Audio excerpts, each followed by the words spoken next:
Hi everyone, this is what happened to me when I got government housing part 54. I just wanted to say happy Easter to everyone before we start, and I'm continuing as best I can, and I haven't recovered from my cold, but I really want to get on with the videos because I have so much to say. I wanted to reiterate at this point that I don't authorize anyone to speak on my behalf. I don't have any brothers or sisters. And if I did, I would not authorize them to speak on my behalf. I'd like everyone to speak to me directly. I'm just saying that because I've had this issue with people speaking on my behalf and it really annoys me.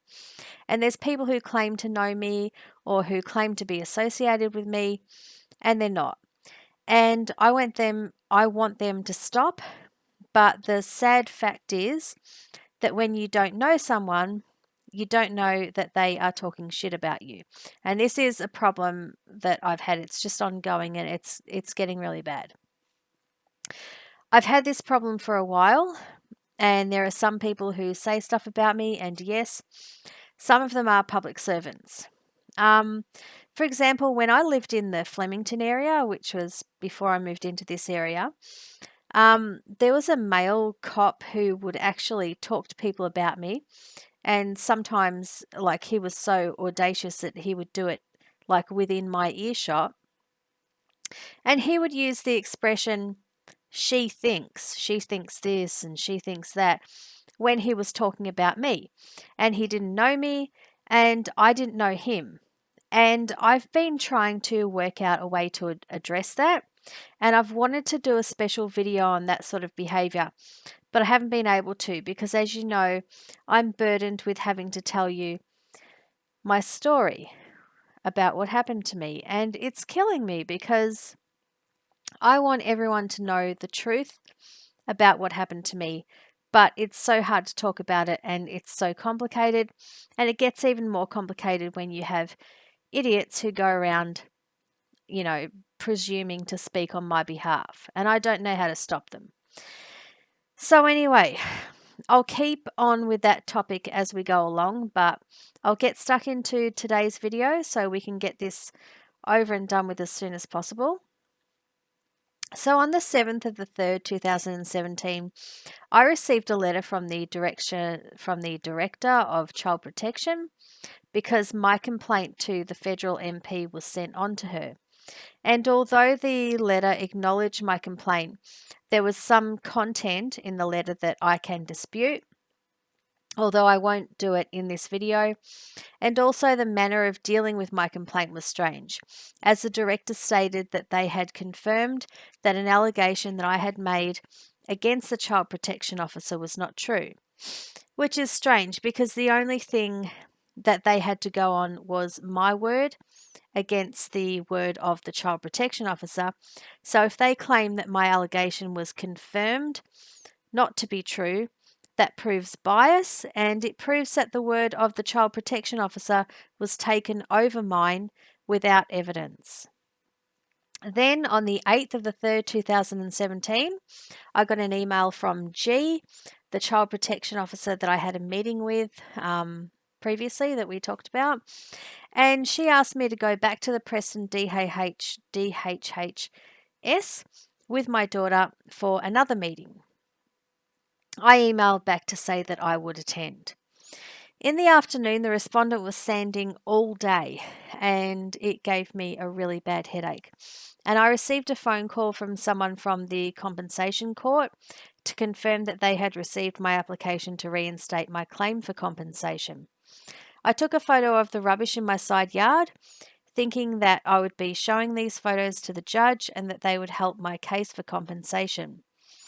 I noticed that there was a note in my side yard, and I believe that this note was left by the resident, that person upstairs who was fighting with the respondent because he couldn't get access to the laundry.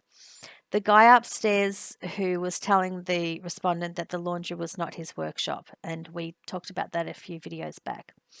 I'll play a video that I took on that day that shows the rubbish, and it also shows the note, which I believe was left for the respondent by that resident. And I should say that I wasn't the only person that the respondent was having problems with. Obviously, he was having problems with that guy upstairs as well, and other people. But it was always the other person who got in trouble when there was a fight between the respondent and someone else. The respondent never got into trouble for his behaviour, and to be honest, it seemed to me like he was untouchable. This is a video of the the rubbish in my side yard as at today's date. As you can see, rubbish is basically so thick in this area I can't even see the concrete anymore. There's lighters being thrown down, paper,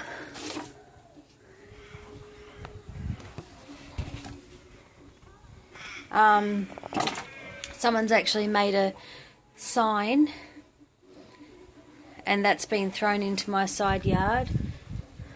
Foil, similar to the burnt foil that was left in my yard.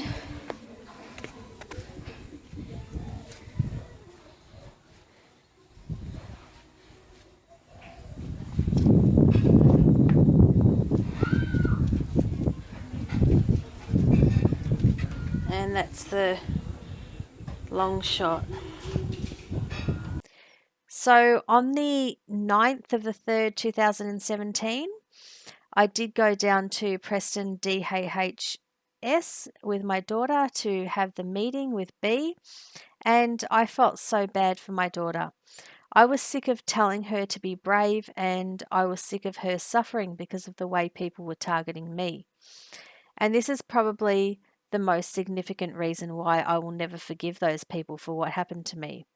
I felt like the values that I wanted to teach my daughter were being contradicted by some people in the public service.